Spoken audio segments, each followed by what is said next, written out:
तो hello everyone welcome back to man What?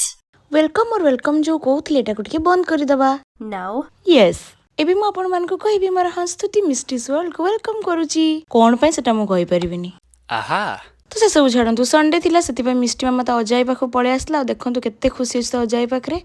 ଆଉ ଏପଟେ ଆମେ ଟିକେ କ୍ୟାଣ୍ଡି ସପ୍ ପଳେଇ ଆସିଥିଲୁ। ନାଇଁ ମ ଆପଣମାନେ ଭାବୁଥିବେ ଏଇ କ୍ୟାଣ୍ଡି ସପ୍ଟି ବାଲେଶ୍ୱରରେ କୋଉଠି ଅଛି। ଆମ ବାଲେଶ୍ୱରରେ ଗୋଟେ ମିନି ମେଳା ପଡ଼ିଛି, ଯୋଉଟାକି ଆମର ଥିବା ଜିଲ୍ଲା ସ୍କୁଲର ପଛପଟ ଫିଲ୍ଡରେ। ବାଲେଶ୍ୱରବାସୀମାନେ ଆପଣମାନେ ତ ଜାଣିଥିବେ। ଏଇଟା ଦେଖନ୍ତୁ ମେଳା ଥିଲା, ମାନେ ପୁରା ଛୋଟ ମେଳାଟା, ବହୁତ ସୁନ୍ଦର ବି ଲାଗୁଥିଲା। ଆମେମାନେ ଟିକେ ସେଥିପାଇଁ ପଳେଇ ଆସିଥିଲୁ ମୁଁ ଆଉ ମୋ ଭଉଣୀ। ଭିଡ଼ କମ୍ ସମ୍ ଉପରେ ଥିଲା। ୱିଣ୍ଟର ସିଜନ୍ ମାନେ ଆମ ବାଲେଶ୍ୱରରେ କ'ଣ ଚାରିଆଡ଼େ ମେଳା ପଡ଼ିଥାଏ। ଆଉ ଏପଟ ସାଇଡ଼୍ରେ ସବୁ ଖାଇବା ଷ୍ଟଲ୍କୁ, ସେପଟ ସାଇଡ଼୍ରେ ସବୁ ଝୁଲା ପଡ଼ିଥିଲା, ବ୍ରେକ୍ ଡ୍ୟାନ୍ସ ବଗେରା। ତ ଚାଲନ୍ତୁ ଆଗକୁ ଦେଖିବା କ'ଣ କରିବା। ତ ଏଇଠି ଆମେ ଟିକେ ଗୋଟେ ଟେଷ୍ଟିଦାର ବାଲା ଯେଉଁଟାକି କେବଳ ମେଳାରେ ମିଳେ ସେ ଆଇସ୍କ୍ରିମ୍ଟା ଆମେ ଟ୍ରାଏ କଲୁ। ତାପରେ ଆମେ ଟିକେ ପଳେଇ ଆସିଥିଲୁ ବ୍ରେକ୍ ଡ୍ୟାନ୍ସରେ ମୁଁ ଆଉ ମୋ ଭଉଣୀ।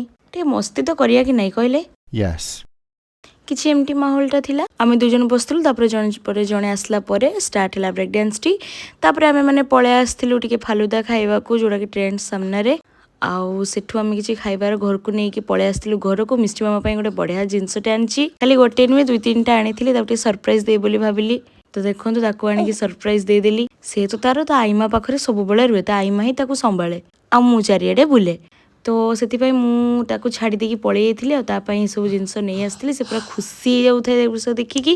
ତାପରେ ମୁଁ ତା ପାଇଁ ଏଇଟା ବି ନେଇ ଆସିଥିଲି, ଲାଇଟ୍ ବାଲାଟା କ'ଣ କୁହନ୍ତି ମୁଁ ଜାଣିନାହିଁ, ମୋତେ ଏଇଟା ସୁନ୍ଦର ଲାଗିଲା। ଆଉ ଗୋଟେ ତା ପାଇଁ ନେଇ ଆସିଥିଲି ଏଇ ସୁଇଟ୍ ଡଲ୍ଟି, ଯେଉଁଟାକି କଙ୍ଗାରୁ ଆଉ ତା ବେବି ଅଛନ୍ତି। ସେ ତ ଏସବୁ ଦେଖି ବହୁତ ଖୁସି ହେଲା। ତାପରେ ଆମେ ମାନେ ଘରକୁ ପଳେଇ ଯାଇଥିଲୁ। ଘରେ ଆସି ପହଞ୍ଚି ଦେଖେ ତ ହଜବେଣ୍ଡ ମୋର କେତେ ଭଲ ମୋ ମନପସନ୍ଦର ୱାଫଲ୍ସ ଆଣିକି ପହଞ୍ଚେଇ ଦେଇଥିଲେ। Thank you for watching.